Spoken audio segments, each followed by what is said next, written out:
కరీంనగర్లోని జ్యోతినగర్లో ఆషాఢ మాస గోరింటాకు ఉత్సవాలు ఘనంగా నిర్వహించారు. అమ్ము స్వచ్ఛంద సంస్థ వ్యవస్థాపకురాలు సుజాతారెడ్డి ఆధ్వర్యంలో ఈ కార్యక్రమం జరిగింది. మహిళలు, విద్యార్థినులు ఒకరికొకరు గోరింటాకు పెట్టుకుంటూ సందడి చేశారు. ఆషాఢ మాసంలో మహిళలు గోరింటాకు పెట్టుకోవడం పెద్దలు నేర్పిన సాంప్రదాయమని అమ్ము స్వచ్ఛంద సంస్థ నిర్వాహకురాలు, వ్యవస్థాపకురాలు, బీజేపీ నేత సుజాతారెడ్డి అన్నారు. భారతీయ సాంప్రదాయంలో గోరింటాకు పెట్టుకోవడం అలంకరణ కోసమే కాదని ఆరోగ్య, ఆధ్యాత్మిక విశిష్టత కోసమని చెప్పారు. ముఖ్యంగా ఆషాఢ మాసంలో వచ్చే వర్షాల ద్వారా వచ్చే సీజనల్ వ్యాధులు ప్రబలకుండా ఉంటాయని తెలిపారు.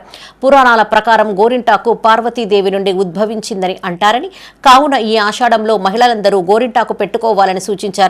ఈ కార్యక్రమంలో ముద్దసాని అనుష, బొద్దుల భారతి, లావణ్య, రేణుక, సంధ్య, రోహిణి, జయ, లావణ్య, గౌరీదేవి, అక్షయరెడ్డి, రావికంటి మనోజ్ఞ, కొండోరి అనిల్ కుమార్, బీసీ సంఘం రాష్ట్ర ఉపాధ్యక్షులు బొల్లం లింగమూర్తి, ప్రవీణ్ పాల్గొన్నారు.